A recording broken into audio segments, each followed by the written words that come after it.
What's going on, everybody? Welcome back to the Crew First Culture podcast. This is Jeremy. And again, as always, thank you very much for spending some time with me today. I'm going to throw another quick one out there and hope that I can add a little value to somebody's life or give somebody some encouragement out there that needs to hear it. But it, I've, it's just, it's hard for me to explain, but it really touches me deeply when I get feedback on some of the things that I put out or content in whatever aspect, podcast, whatever. It means so much when I get feedback or I hear stories of, hey, this really spoke to me. Hey, this came at the perfect time. Hey, this really gave me another way to look at something, whatever it is. And man, I've really been blessed here lately, and lately I mean probably the past couple weeks of getting a lot of that, a lot of feedback from different people, and it could be as minor as saying, that I needed to hear that today, or even just sharing a story with me. And so that being said, I have tried to make a better effort of really digging inside and trying to get more content out there, trying to be more trying to consistent, I guess, with some of it, because I I truly feel that this is something is it's a part of who I'm here to be. I've been given a message.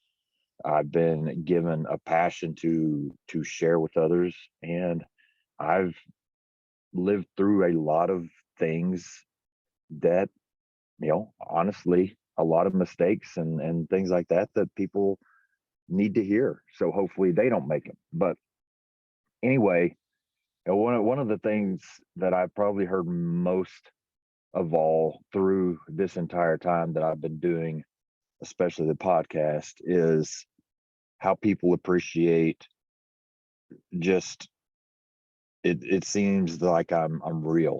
I'm vulnerable. I'm I really have a heart for whatever I'm speaking. Whatever I speak, I I truly put into it, and you can feel that, and that hearing things like that truly means a lot to me, because that is exactly how I hope that I come across, because that to me is the only reason I'm doing this. I'm not doing this so I can hear my voice out there. To be honest, I can't hardly stand listening to my voice. I'm not doing this to become more popular or whatever. And anybody that's listened to a lot of episodes, you've heard me say it. I went through a stretch to where I really wasn't putting anything out because I just wasn't feeling anything.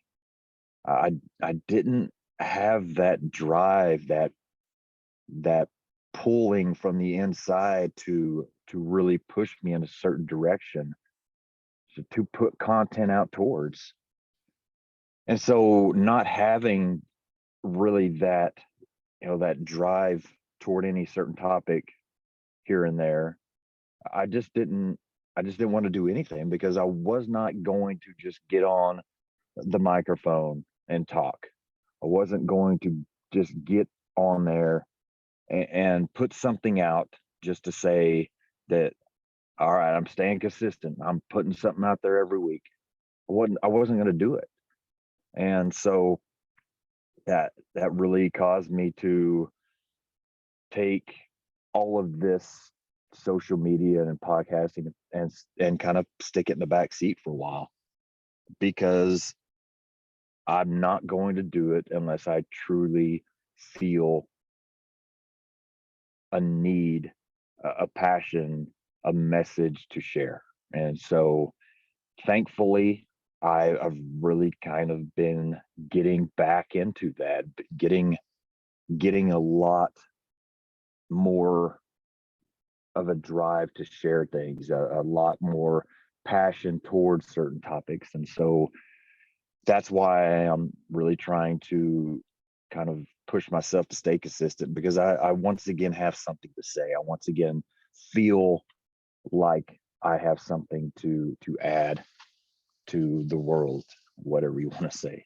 So anyway, kind of that being said, I just want to lead into to where I'm going. And you know, if you've kind of kept up with some of my posts here lately, a couple of the podcasts, I'm very lucky, very blessed to be asked on the National Fire Radio podcast with Jeremy. Had a great time, and just this is a great conversation. If you haven't heard that, I encourage you to go over there and listen to that as well. But you can see that there's a lot going on, in my mind, or there's a lot of things that I'm dealing with, and a lot of things that I truly feel like, I guess the way to put it is a lot of areas that we as a fire service can get better. And so that's kind of driven a lot of my content. And I have to be careful, because when I get in these kind of mindsets, not really a mindset, when I get in these mind spaces like this, I got to be careful not to let the emotion that I'm dealing with affect my message. And by that, I mean, I don't want things to seem angry, seem like, I just have a negative look on things, a negative outlook on the fire service, or the officers of the fire, whatever it is. I have to be careful with what I'm saying so that it doesn't seem that way, because that's truly not what I want to come across. I want to focus on positivity and focus on challenging each one of us out there to do better and to be better, become something better. And so hopefully I can find that balance of using that passion, using the experiences that I'm going through, using the areas that I'm irritated with, but still putting a positive spin on them, still adding hope into that message, so that yeah, you might feel my frustration in parts of what I'm saying, but you leave the podcast, you leave the episode, you leave the conversation with the same hope that I have, with the same drive to grow and to learn that I have. So hopefully I'm sharing all of these stages, not just not just a few of them, especially not just the negative ones, but truly at the base of everything I do, that's that's really what I'm shooting for. So the like I said, the content I've put out lately is it's there's a lot of personal situations tied up in these things, because that's how I get so passionate. That's how I get so emotionally charged with these situations, is because I'm dealing with them on a personal level myself, at my my own department, or even within my crew, my firehouse. And so that builds a very personal, intimate, emotional tie with some of these things. And so, like I said, I've just been very encouraged by the amount of feedback I've gotten lately. But one in particular that I'm going to go. Basically, this is why I'm doing this episode. I got contacted yesterday through text by somebody I'm close to, a friend of mine that is still pretty early in his career. He's he has been fired up and passionate about the job since day one. And luckily for him, he got onto a crew right out of the rookie school that was one of the best crews that the department has. Solid crew, super fired up, passionate, very smart officer that he worked for, and an officer that does an amazing job of just inspiring his people, teaching his people, just all around solid individual, and obviously solid officer and leader. So this is who he grew up with. And I'm not sure how long he's got on. He's probably approaching, 5 years ish, and just recently got transferred. Recently, I say probably within the past 8 months, transferred to a new crew, which I knew for a while now that sooner or later it's going to happen, especially in our department. You don't have very many crews that spend a lot of time together before something gets broke up. We're not big enough to really have that happen. So I knew that when that happened, he was going to struggle, because we just don't have a lot of officers that operate at the level of the one that he had. And nothing, not trying to get myself in trouble or whatever, but it's just that's me being honest. We don't have a lot of officers that operate at that level, that push their people to grow and become better at the level that his old officer did. So I knew there was going to be some growing pains if and when he got moved. And that's what he texted me. He texted me saying that he listened to the National Fire Radio podcast, and it really spoke to him, and struck close to home for him because of the situation that he's in and the situations that he's dealt with. Because he doesn't have that leader anymore. He doesn't have that leader that is strong and confident enough in himself to be able to empower his people and to be able to trust his people. He's got somebody that is on the opposite end of that spectrum. He's got somebody now that he needs to know that everybody understands he's in charge. He doesn't want anybody to kind of step outside of their little lane, because that's out of control for him. That's, in his mind, that is not how he wants his people to operate, because that means that he's not in control of the situation. So I don't know how to describe it any better and not get myself in trouble. But you know where I'm going.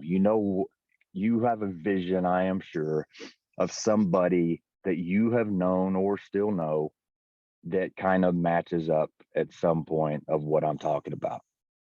A leader that is really, the underlining of it all is just a weak leader.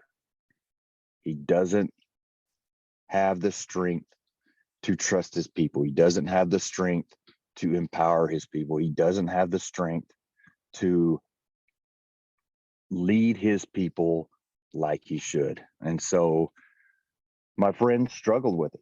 And like I said, this guy, he has worked with some really great people through his career. He has traveled to lots of different states, instructing different, parts of the job.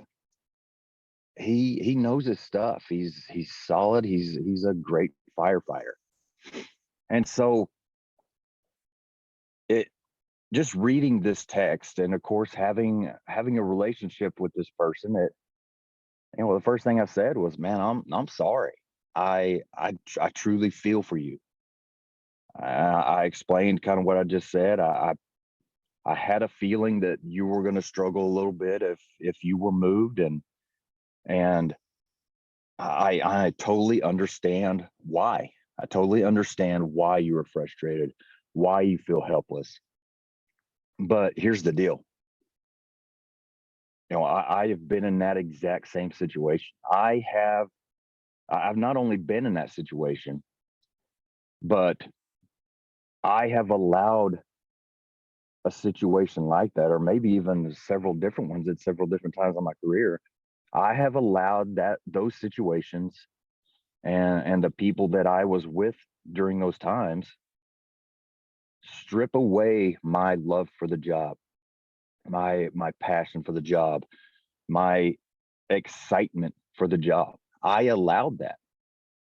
And I say that because that's one of the things he mentioned is he's just not enjoying it anymore. He's not he doesn't look forward to coming to the firehouse anymore. And man, that rips my heart out, because anybody that has ever worked a shift, if you're a volunteer, anybody that's ran a call on a fire truck, you know how amazing this job is, how fun it can be, how incredibly blessed we are to have it. But to be somebody, or to be a crew that is acts and thinks and just are doing things in a way that takes all of that away, takes the fun out of it, takes the passion out of it, the excitement, the drive to want to do better. Why are there people that do that? Why do you take the best job in the world and make it just a job? Why do you some of us feel the need to do that? I don't understand it. But anyway, getting back to my response to him, that's what I said.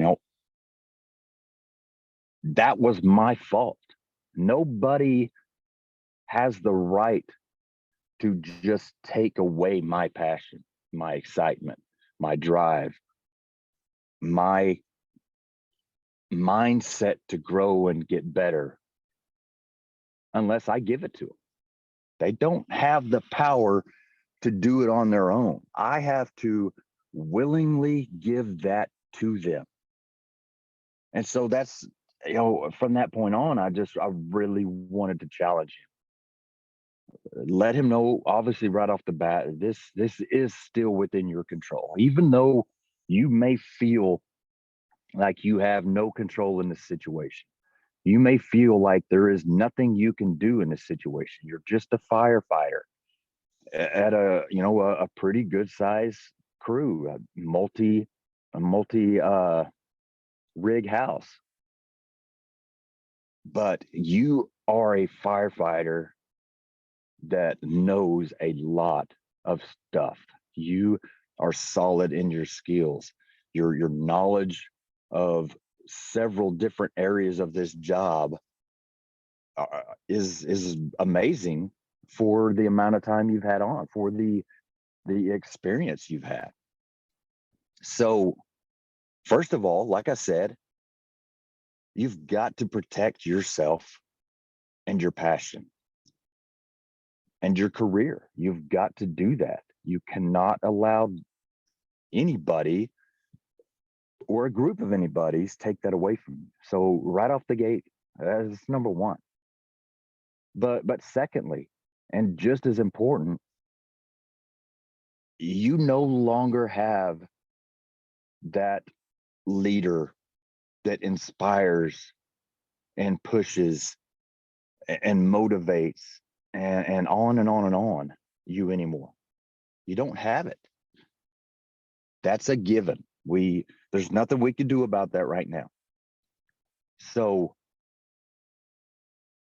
we don't have it anymore, which means now it's your time to be that for somebody else. You have the knowledge, the base, the skill level to become that same leader for somebody else. His crew has at least one or two people that are less than a year out of rookie school. So at the very, very least, there are a couple people there that he can pull in and start a very small, tight circle of influence and really work on building something special there. He doesn't have to be the formal leader. He can create something special just with what he has. And so that's what I really wanted to challenge him with, because like I said, I know that, and I know the newer people that he's with they're pretty solid as well. So there's no doubt in my mind that right out of the gate, day one, when he decides to make that mindset change of going from follower to leader, that he's going to have at least a couple people, which is a lot better spot than a lot of us out there have. A lot of us out there are starting at zero. We're starting at just leading ourselves and running through training and drills and evolutions by ourselves, and just hoping one day that we get some buy-in from one other person, and then from there keep building. But if he's got the buy-in of two people right out of the gate, that's huge. That's an incredible foothold to get started. And so, you know, that's kind of where the conversation went. And like I said, I really empathized with him. I hate it. I know what it feels like. I know, even worse, I know what it feels like to allow all those things to, have a negative toll on myself and my career. And so that pushed me even harder to try to really say something that spoke to him, challenged him to make a difference, because it's there. The potential is there. You just got to do it. I just listened to a podcast on my way to work this morning, and it really kind of ties in with all this. He talked about, you got to be the one. Every family has one. For us, every crew has one. Every department has one. Whatever you're a part of, it has one. So what does that mean?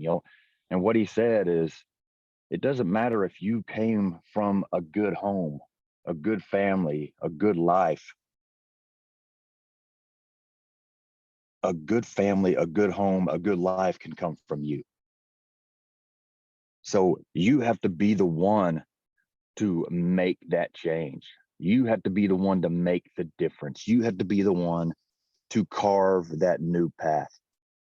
So if you find yourself on that crew, that toxic environment, that just really dead mindset, motivation starved, just nothing going in any good direction, maybe nothing going in any direction.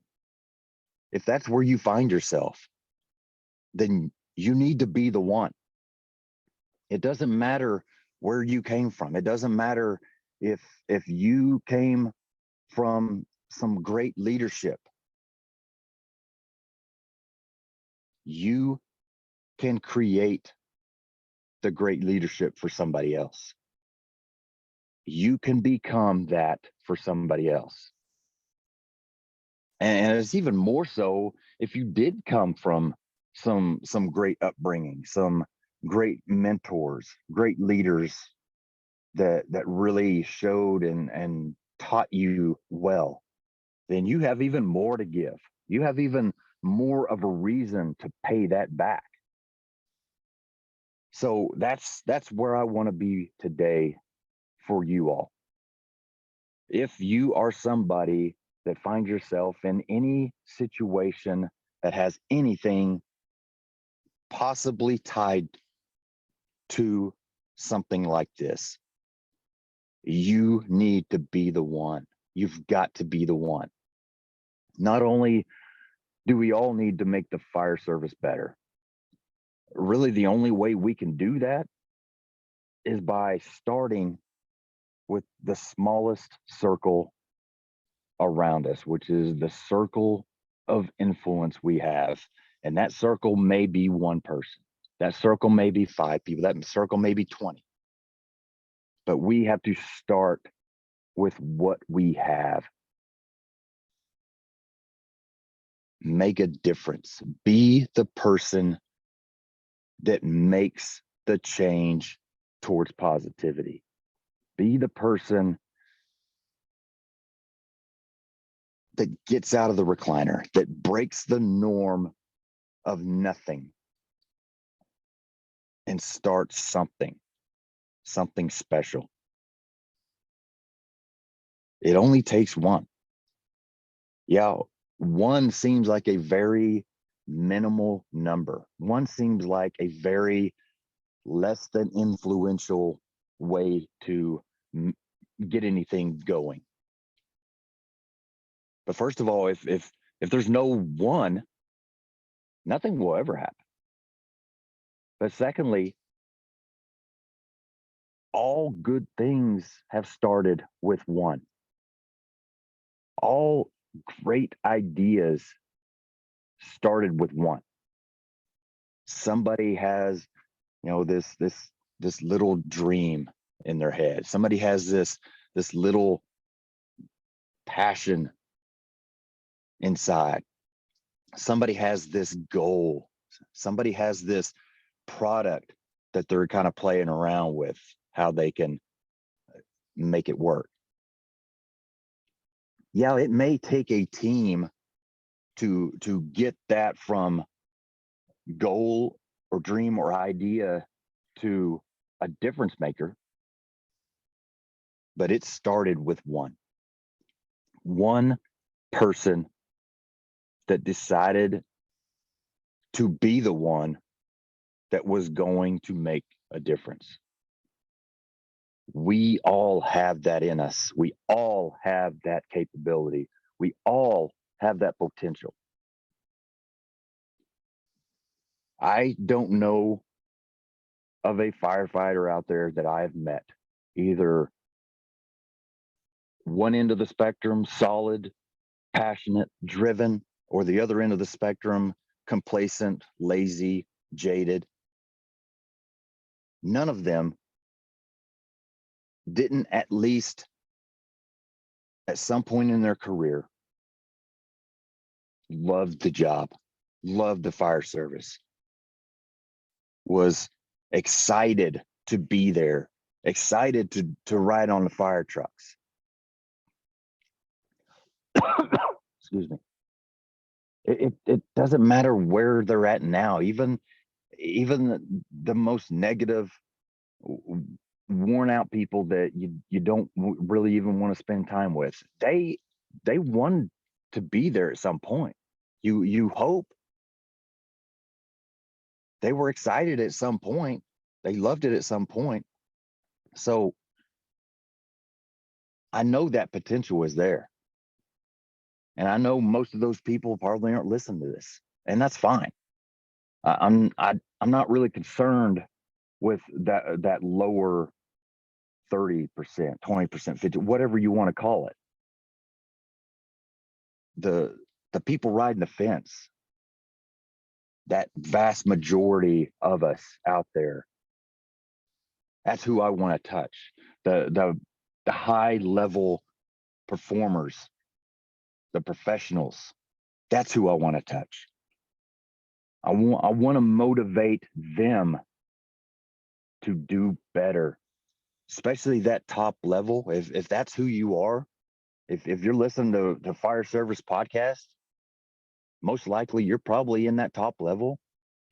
Then I want to recruit you to step alongside me and all the others trying to make a difference, to go motivate those fence riders, to build them up, to bring them up with us, gain some momentum, and blow this thing out of the water. But it's got to start with a conscious decision to be the one that makes the difference. So I will leave you with that, because at this point I'm gonna start feeding off of myself and going nowhere else but around in circles. But that's where I want to leave you with. I want to leave you with that challenge. That no matter where you're at, it doesn't matter if you are on a good crew. That's awesome. I'm super happy for you. You can still make a difference. You can still probably step up more. You know, those of us that have been a part of good crews, the bad part about that is sometimes we tend to kind of sit back and let those strong leaders do all the leading and do all the inspiring and all that. So just because you're a part of a good crew doesn't mean there isn't somewhere that we can push ourselves to be better. And maybe that's just stepping up and taking more responsibility for training, stepping up, taking more responsibility for, being the inspiration of each day, whatever it is. Wherever you're at, enjoy where you're at. You might not be a part of the crew you want. You might not be at the department you want. You might not be at the rank you want. But if you are a part of this fire service, you should be happy and blessed and thankful every day that you get to be a part of it, because we have an amazing opportunity, an amazing ability to help others and to be something special when honestly nothing seems hopeful to some. We have got to be that for not only our citizens, but the people we serve within our firehouse. And not only that, but the people we serve within our home. We can do better. We can always do better. And it's always easier to do better when you're surrounded by others that want to do better as well, want to push you as well, want to be pushed themselves. So let's build that team. Let's build this fire service into something that truly blows the doors off of how amazing it can be. So thank you for your time. I hope I said something that added something to your day. Started some conversations, started some maybe some inflection, reflection, whatever the right term of that is, looking inward and challenging yourself to see where you're at and see where you want to go and start figuring out how you can get there with what you have. So thank you for your time. I hope you have a great day and a great week, and look forward to getting on again and talking through some of the things that are on my mind next time. And until then, stay humble and do work.